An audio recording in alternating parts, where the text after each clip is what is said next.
تو آئیے سنتے ہیں آج کی ویڈیو میں کسی کی زندگی پر بیتا ایک سچا، ہولناک اور پراسرار واقعہ۔ یہ دسمبر کی ایک یکبستہ رات تھی۔ رات کے 12 بجے سبھی گاؤں والے اپنے اپنے گھروں میں دب کے گہری نیند سو رہے تھے۔ ساون خاموشی کے ساتھ اپنے بستر سے اٹھا اور اس نے ساتھ ہی چارپائیوں پر سوتے اماں اور ابا پر نظر ڈالی۔ دونوں ہی بے خبر سو رہے تھے۔ ساون بستر پر بیٹھا کچھ سوچتا رہا، پھر دیوار گیر کھونٹی پر ٹنگی جیکٹ پہن کر دوبارہ بستر پر آیا اور سرہانے رکھی کتابیں اٹھا کر اندھیرے میں انہیں کچھ دیر تک دیکھ کر مسکراتا رہا، جیسے وہ ان کتابوں کو پڑھ کر اپنے خواب کی تکمیل کو پورا کر لے گا۔ پھر بغیر آواز کیے دھیرے دھیرے قدموں سے کمرے کے دروازے تک آیا اور آہستگی کے ساتھ اس احتیاط سے دروازہ کھولنے لگا کہ جس سے کوئی آہٹ نہ ہو اور اس کے اماں ابا کی نیند نہ خراب ہو۔ جس بغیر آہٹ کے وہ کمرے سے باہر نکلا، اس طرح محتاط طریقے سے اس نے کمرے کا دروازہ دوبارہ بند کر دیا۔ کمرے سے باہر نکل کر صحن میں پڑی چپل پہن کر گھر سے باہر نکل گیا۔ اب اس کا رخ گاؤں سے متصل جنگل کی جانب تھا۔ شدید سردی کے باعث وہ کتے بھی کہیں منہ دبائے دبکے بیٹھے تھے کہ جنہوں نے عام دنوں میں رات کے اس پہر بھونک بھونک کر پورا گاؤں سر پر اٹھایا ہوا ہوتا تھا۔ ساون تیز تیز قدم بڑھاتا ہوا اپنی مطلوبہ جگہ تک پہنچ گیا۔ اسے اپنا ننھا استاد پہلے سے ہی وہاں بیٹھا ملا۔ ساون پر اس کی نظر پڑتے ہی سلام کے بعد اس نے سوال کیا، کسی نے تمہیں ادھر آتے ہوئے دیکھا تو نہیں نا؟ نہیں، اتنی سردی ہے، سب اپنے اپنے گھروں میں دب کے سو رہے ہیں۔ ساون نے مسکرا کر جواب دیا، یہ اچھا ہے کہ تم مجھے سردی کے زمانے میں ملے ہو، ورنہ دوسرے کسی موسم میں شاید میں تمہاری مدد نہ کر سکتا۔ خیر، مجھ میں اتنی طاقت تو ہے کہ مدد تو میں تمہاری کسی بھی موسم میں کرنے کی اہلیت رکھتا ہوں، مگر اس وقت تمہارے لیے پریشانی ہو سکتی ہے۔ ننھے استاد نے اسے بیٹھنے کا اشارہ کیا تو ساون جلد ہی پاس پڑے ایک بڑے سے پتھر پر بیٹھ گیا۔ اتنی سخت سردی ہو رہی ہے اور تم بغیر جیکٹ کے معمولی سے کپڑوں میں ہو، کیا تمہیں سردی نہیں لگتی؟ ساون نے معتجب ہو کر اس سے پوچھا۔ اب مجھ پر کسی بھی موسم کا کوئی اثر نہیں ہوتا ساون۔ کیا مطلب؟ میں سمجھا نہیں۔ تم چھوڑو اس بات کو، تمہاری سمجھ میں یہ بات نہیں آئے گی۔ ننھے استاد نے ساون کو ٹالا۔ مجھے نہیں سمجھ آ رہا کہ میں تمہارا شکریہ کیسے ادا کروں، تم بے لوث میری مدد کر رہے ہو، ساون نے پتھر پر بیٹھنے کے بعد کہا۔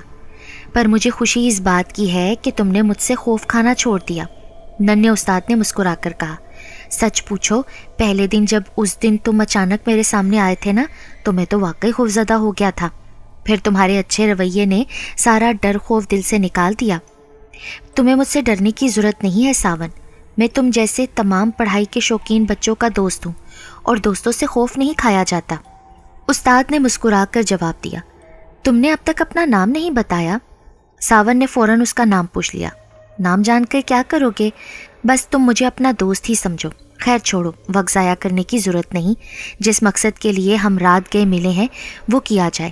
کتابیں نکالو تاکہ میں تمہیں پڑھا سکوں، ننھے استاد نے ٹالتے ہوئے کہا تو ساون مسکراتے ہوئے کتاب کھولنے لگا۔ تجھے اچھی طرح معلوم ہے نا کہ یہ تو کیا کہہ رہا ہے؟ سائیں نے اللہ وسائیوں کی آنکھوں میں آنکھیں ڈال کر کہا۔ سائیں، میرے دادا پردادا اور ابا سب آپ کے ہی خاندان کا نمک کھاتے چلے آ رہے ہیں، میری کیا مجال جو کبھی آپ سے غلط بیانی کا سوچوں بھی تو؟ سائیں، میں نے خود کریم کے لونڈے کے ہاتھوں میں کتابیں دیکھی ہیں۔ اللہ وسائیوں نے دونوں ہاتھ جوڑے، چاپلوسی کے انداز میں سائیں بختاور کو بتانے لگا۔ اگر یہ بات غلط ہوئی نا تو اپنا انجام اچھی طرح جانتا ہے نا؟ سائیں بختاور نے خون خوار انداز میں اسے دیکھتے ہوئے کہا۔ سائیں، میں نے اپنی گنہگار آنکھوں سے اس کے لونڈے کے ہاتھ میں کتابیں دیکھی ہیں، اللہ وسائیوں نے ایک بار پھر کہا۔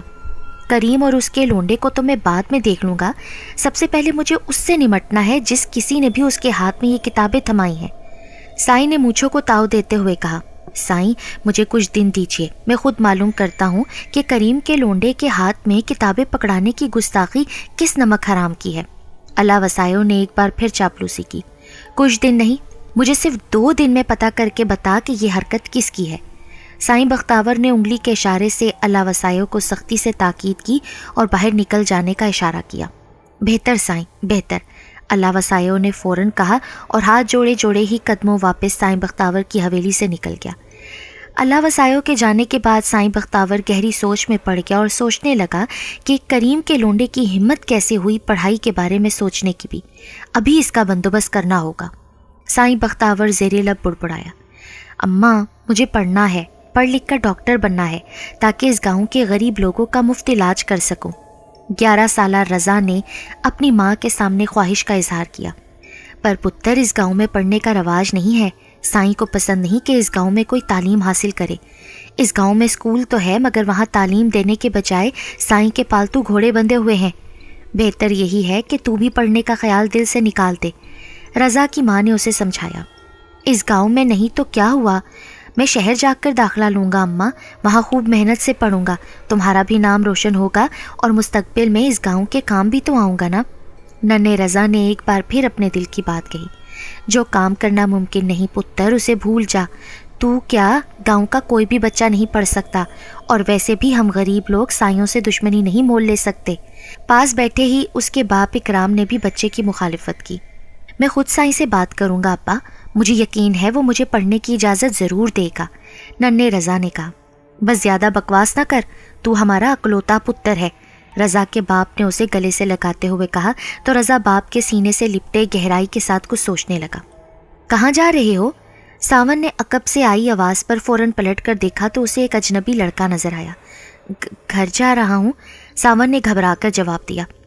مجھے اندازہ ہے کہ تمہیں پڑھائی میں دقت پیش آ رہی ہے، اگر تم چاہو تو میں تمہاری مدد کر سکتا ہوں۔ اجنبی لڑکے نے ساون کو مدد کی پیشکش کی۔ مگر تم کون ہو اور اس ویرانے میں کیا کر رہے ہو؟ ساون نے اس کی پیشکش کا جواب دینے کی بجائے الٹا اس سے سوال کیا۔ میری چھوڑو، میں بس اتنا جانتا ہوں کہ تم کسی کے خوف سے اس جنگل میں اس ویران حصے میں دیر تک پڑھنے کی کوشش کرتے رہتے ہو مگر ناکام ہو۔ اجنبی لڑکے نے فوراً جواب دیا، تم یہ سب کیسے جانتے ہو؟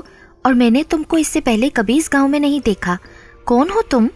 ساون نے خوفزدہ ہو کر پوچھا۔ میں بھی سالوں پہلے تمہاری طرح اسی گاؤں میں رہتا تھا۔ پھر؟ اجنبی لڑکے نے جملہ ادھورا چھوڑ دیا۔ پھر کیا ہوا؟ پھر کچھ نہیں، چھوڑو تم، لیکن تم گھبراؤ نہیں، میں تمہیں کچھ نقصان نہیں پہنچاؤں گا، میں تو پڑھائی میں تمہاری مدد کرنا چاہتا ہوں۔ اجنبی لڑکے نے اپنائیت سے کہا، میں یہاں مزید نہیں رک سکتا نا، مغرب ہونے والی ہے، مجھے اندھیرا پھیلنے سے پہلے ہر حال میں گھر پہنچنا ہے، اماں کی تاکید ہے یہ۔ ساون نے نہ رکنے کی وجہ بتائی۔ صرف 10 منٹ میں تمہاری مدد کر دوں گا، مجھ پر اعتبار تو کرو نا۔ اجنبی لڑکے نے مزید قریب ہو کر ساون کا ہاتھ پکڑ کر کہا تو ساون کو اس کے سرد ہاتھوں کے لمس سے جھرجھری سی آ گئی اور وہ نہ چاہتے ہوئے بھی اس اجنبی لڑکے کے پاس بیٹھ گیا۔ ہاں ایک بات اور، میرے خیال سے یہ وقت پڑھائی کے لیے مناسب نہیں ہے، کل سے تم کو میرے بتائے ہوئے وقت پر پیچھے کی جانب جنگل میں آنا ہوگا، وہاں آمد و رفت بھی نہیں ہوتی اور کسی کی نظر بھی ہم پر نہیں پڑے گی۔ اجنبی لڑکے نے خطرے کو محسوس کرتے ہوئے کہا تو ساون نے مسکراتے ہوئے گردن ہلا کر رضامندی کا اظہار کر دیا۔ اسی اثنا میں جب ساون کی نظر اس اجنبی لڑکے کے چہرے پر پڑی تو وہ ایک دم سے گھبرا گیا۔ اچانک ہی اس اجنبی لڑکے کا چہرہ متغیر ہونے لگا اور اس کی آنکھیں دھیرے دھیرے انگارے کی طرح سرخ ہونے لگی۔ نہ جانے ساون کہاں رہ گیا ہے، اس سے پہلے تو کبھی اتنی دیر نہیں ہوئی اسے۔ اماں نے فکر مند ہو کر ساون کے باپ کریم سے کہا، ارے یہاں دوستوں میں کہیں بیٹھ گیا ہوگا نا، تو کاہے پریشان ہو رہی ہے نیک بخت؟ کریم نے اپنی بیوی کو دلاسا دیا۔ میرے دل میں تو کافی ہول اٹھ رہا ہے، نہ جانے کہاں سے کتابیں اٹھا لی ہیں اس نے پڑھنے کے لیے۔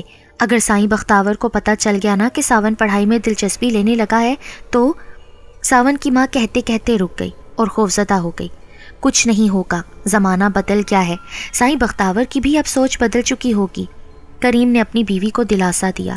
دنیا کی ہر چیز یہ جاگیر اور وڈیرے اپنے ہی لیے اچھا سمجھتے ہیں، غریب اگر اپنے آپ کو سدھارنے یا بہتر کرنے کی کوشش کرے نا تو یہ لوگ اس کے جانی دشمن ہو جاتے ہیں۔ کریم کی بیوی نے اس کی بات کی مخالفت کی۔ تو گھبرا مت، ساون آتا ہوگا نا، کریم نے ایک بار پھر اسے دلاسا دیا۔ ابھی دونوں اپنے اکلوتے بیٹے کے لیے فکر مند تھے۔ اسی اثنا میں ساون گھر میں ہنستا مسکراتا ہوا داخل ہوا۔ اماں فوراً اس کی جانب لپکی اور پوچھا، کہاں رہ گیا تھا تو؟ کتنا اندھیرا چھا گیا، اب تو 8 بجنے والے ہیں۔ ارے اماں تم فکر نہیں کرو، میں باغ کی عقب میں بیٹھا پڑھ ہی رہا تھا، ساون نے اپنی ماں کو اطمینان دلایا۔ تجھے کتنی بار منع کیا ہے کہ ان ناسور کتابوں کو پھینک دے، آگ لگا دے ان کو۔ کیوں سائیں بختاور کے کارندوں کے ہاتھوں مارا جانا چاہتا ہے؟ آج میں بہت خوش ہوں اماں، مجھے میری عمر سے بھی کم عمر کا ایک استاد مل گیا ہے۔ اس نے وعدہ کیا ہے کہ وہ روز مجھے پڑھانے آیا کرے گا۔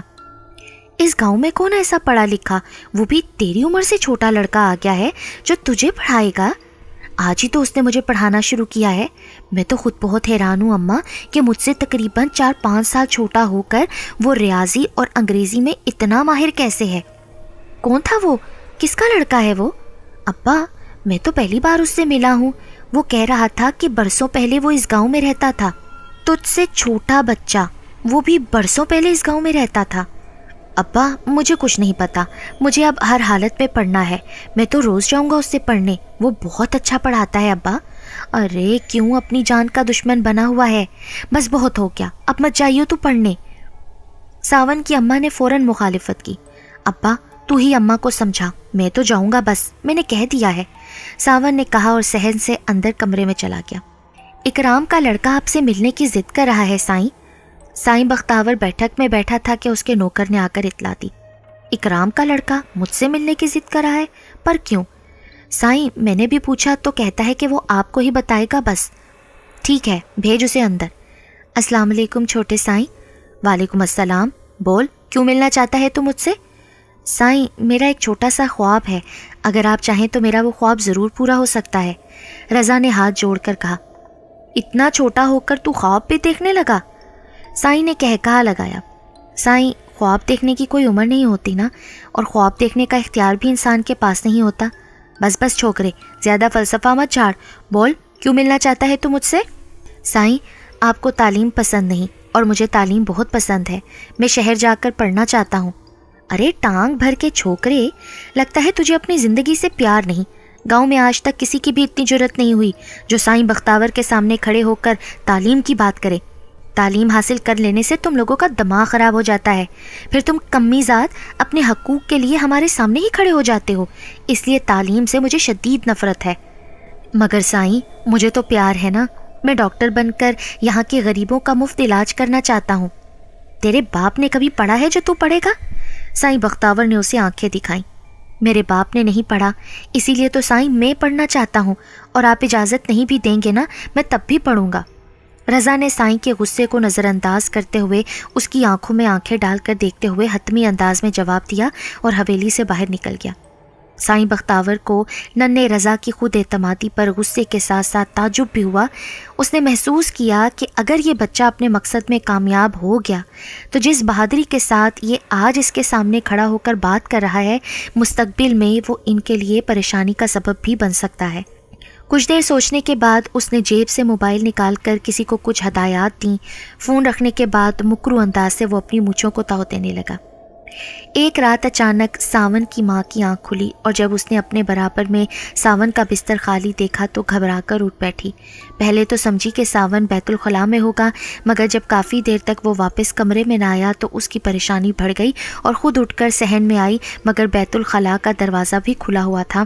یعنی ساون اتنی رات گئے سخت سردی کے عالم میں گھر سے باہر ہے، مگر اتنی رات گئے اسے باہر کیا کام پڑ گیا؟ وہ مزید پریشان ہو گئی اور دوبارہ کمرے میں آ کر اس نے بے خبر سوئے کریم کو اٹھایا اور ساون کے گھر میں نہ ہونے کی اطلاع دی تو وہ بھی پریشان ہو کر اٹھ بیٹھا اور چادر اوڑھ کر تیزی کے ساتھ گھر سے باہر نکل آیا۔ باہر دور دور تک ہو کا عالم تھا، آدم نہ آدم زاد، کوئی بھی اسے باہر نظر نہ آیا۔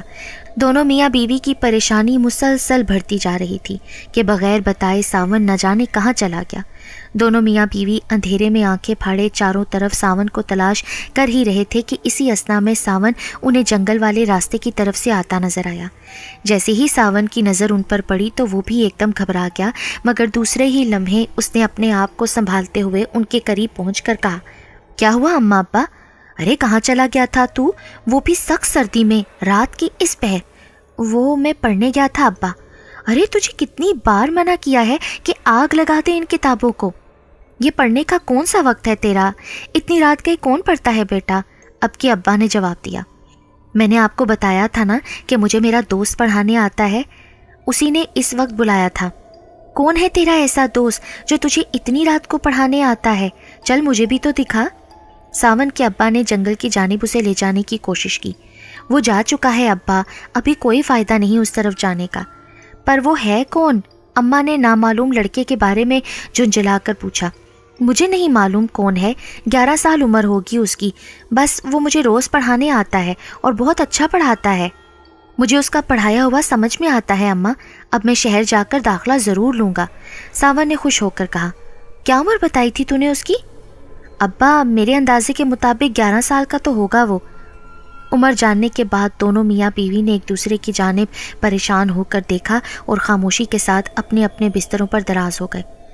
اماں ابا کی ڈپٹ کے باعث ساون نے کچھ دن کے لیے پڑھائی کا خیال دل سے نکال دیا اور خاموشی سے ہی گھر میں پڑا رہا۔ پڑھنے نہ جانے کی وجہ سے اس کا دل بہت ہی بے چین ہو رہا تھا کہ کسی طرح اڑ کر اپنے ننھے استاد کے پاس دوبارہ جانے لگے اور پڑھائی کا سلسلہ دوبارہ شروع ہو جائے، اور اسے یہ بھی فکر تھی کہ اس کا استاد اس کے لیے وہاں روز آتا ہوگا۔ جب اس کی بے چینی حد سے بڑھنے لگی تو اس نے اسی روز رات گئے خاموشی سے گھر سے جنگل جانے کا ارادہ کیا اور رات ہونے کا شدت سے انتظار کرنے لگا۔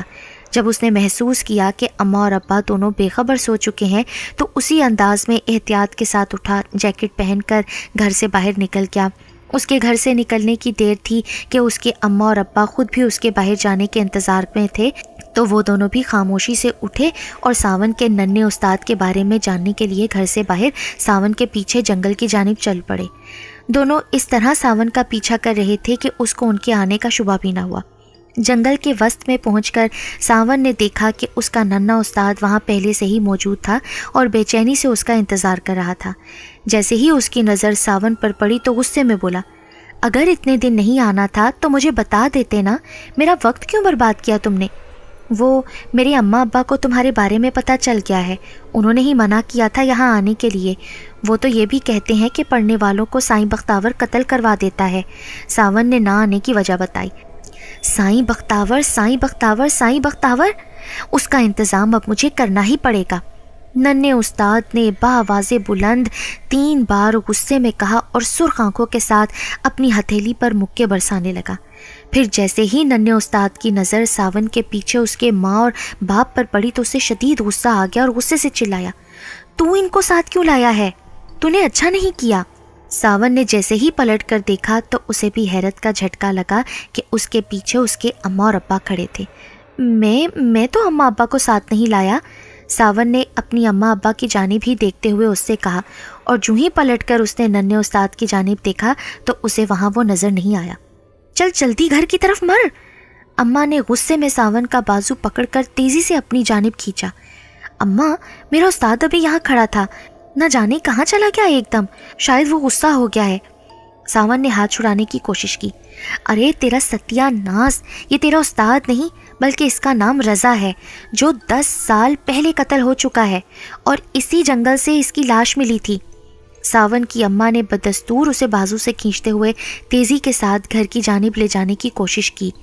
تو کیا میں اتنے دن ایک قتل ہو جانے والے لڑکے سے پڑھتا رہا ہوں؟ اب ساون کو خوف سے جھرجھری آ گئی۔ ہاں، یہ اکرام کا لونڈا رضا تھا، اسے سائیں بختاور نے پڑھنے کی پاداش میں قتل کروا دیا تھا۔ ساون کے ابا نے بھی اسے حقیقت بتائی۔